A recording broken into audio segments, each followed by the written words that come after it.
안녕하세요. 오늘 저희가 깊이 들여다볼 자료는요. 2025년 7월 10일 목요일 한국 증시 마감 브리핑입니다. 코스피가 거의 4년 만에 최고치를 찍으면서 시장이 아주 뜨거웠는데 이 자료를 보면서 어떤 점들이 이런 움직임을 만들었는지 또 우리가 주목해야 할 부분은 뭔지 한번 파헤쳐 보겠습니다. 오늘 분석의 핵심은 크게 두 가지 축인데요. 하나는 미국 엔비디아발 그 기술주 훈풍이고요. 또 다른 하나는 국내 정책 기대감, 구체적으로 자사주 소각 의무화나 원화 스테이블 코인 같은 이슈들이 어떻게 작용했는지입니다. 자, 바로 들어가 보죠. 우선 마감 상황부터 좀 볼까요? 코스피가 1.58% 급등해서 3,183.23으로 마감했어요. 네, 이게 2021년 9월 이후 거의 3년 10개월 만의 최고치입니다. 상당히 의미 있는 상승이죠. 그렇죠. 코스닥도 분위기 좋았어요. 0.93% 올라서 797.70, 4거래일 연속 올랐네요. 네, 맞습니다. 이렇게 강하게 오른 데는 말씀하신 대로 그게 두 가지 동력이 작용한 걸로 보입니다. 첫 번째는 역시 해외 요인, 그중에서도 미국 엔비디아의 영향력이 아주 컸죠. 간밤에 엔비디아가 사상 처음으로 시가총액 4조 달러를 넘었다는 소식. 정말 대단했잖아요. 이게 우리 시장에는 정확히 어떤 영향을 준 걸까요?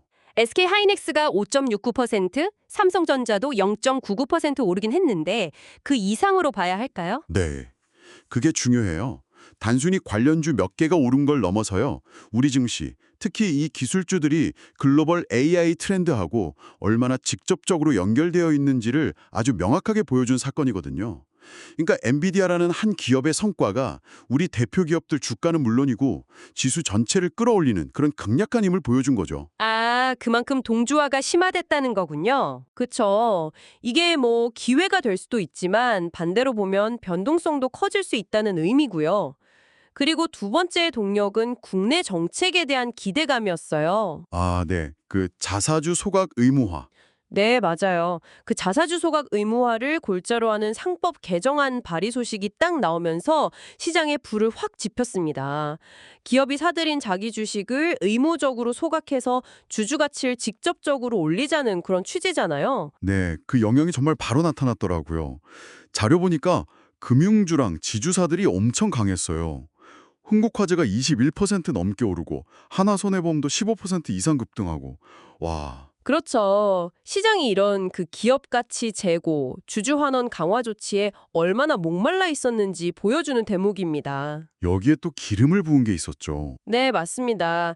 이창용 한국은행 총재의 발언이 또 다른 촉매제가 됐어요.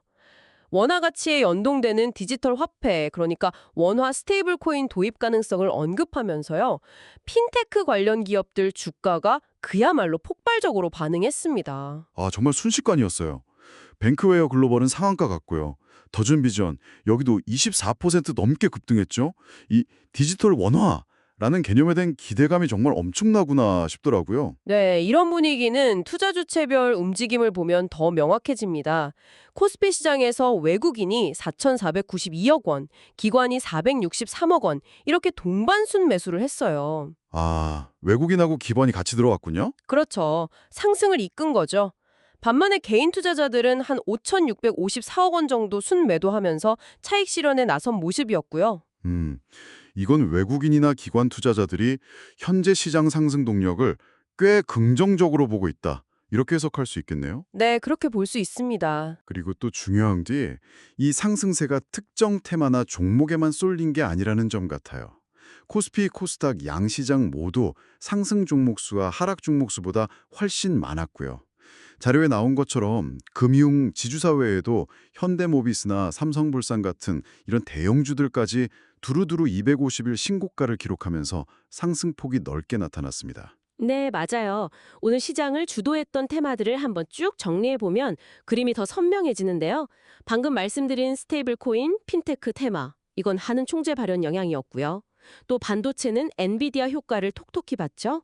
지주사나 금융주는 자사주 소각 기대감이 계속 작용했고, 그리고 삼성전자 폴더블폰 신제품 공개가 임박하면서 관련주들도 좀 움직였어요. 그렇군요. 여러 테마가 동시에 힘을 받은 거네요. 네, 반면에 전선이라든지 비철금속처럼 최근에 좀 강했던 테마들은 차익 매물이 나오면서 약간 쉬어가는 모습이었고요.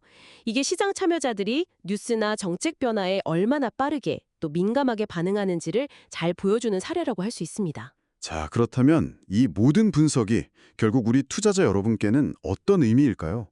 오늘 살펴본 자료는 아주 명확하게 보여주는 것 같아요. 글로벌 기술주 강세라는 외부 엔진, 그리고 자사주 소각이나 스테이블 코인 같은 국내 정책 기대감이라는 내부 엔진. 이 두 가지가 딱 맞물리면서 한국 증시에 아주 강력한 추진력을 제공했다는 거죠. 네, 맞습니다. 코스피가 3년 10개월 만에 최고치를 찍었다는 건 단순한 숫자를 넘어서는 어쩌면 중요한 시장 변화의 신호일 수도 있습니다. 앞으로도 그럼 이런 흐름을 계속 지켜봐야겠네요. 그렇죠. 미국 기술 시장 동향, 특히 AI 관련 움직임하고요. 또 국내 정책 방향성이 어떻게 서로 영향을 주고받으면서 특정 산업이나 기업 가치에 영향을 미칠지 계속 주목할 필요가 있습니다. 특히 자사주 소각 의무화나 원화 스테이블 코인 같은 이런 정책 관련 테마는 기대감이 큰 만큼 또 변동성도 클 수 있다는 점은 좀 염두에 두셔야 할 것 같아요. 네, 알겠습니다. 오늘 저희는 7월 10일 증시 마감 자료를 통해서 시장의 핵심 동력과 그 배경을 아주 집중적으로 살펴봤습니다. 엔비디아발 훈풍과 국내 정책 기대감이 만들어낸 코스피의 기록적인 상승, 참 인상 깊었습니다. 네, 마지막으로 이 자료에서 좀 더 나아가서 생각해 볼 만한 질문을 하나 던져드리고 싶습니다. 아까 언급된 이창용 한은 총재의 프로젝트 한강이라든지 원화 스테이블 코인 발언은요. 이게 단순히 증시 테마를 넘어서는 의미가 있을 수 있거든요. 만약 이게 정말로 한국 금융 시스템에 도입된다면 과연 어떤 구체적인 단계를 거치게 될까? 그리고 그 과정에서 풀어야 할 숙제는 뭘까? 궁극적으로 이게 우리 금융 생활 전반에는 또 어떤 변화를 가져올 수 있을까? 이런 부분들을 한번 상상해 보시는 것도 좋지 않을까 싶습니다.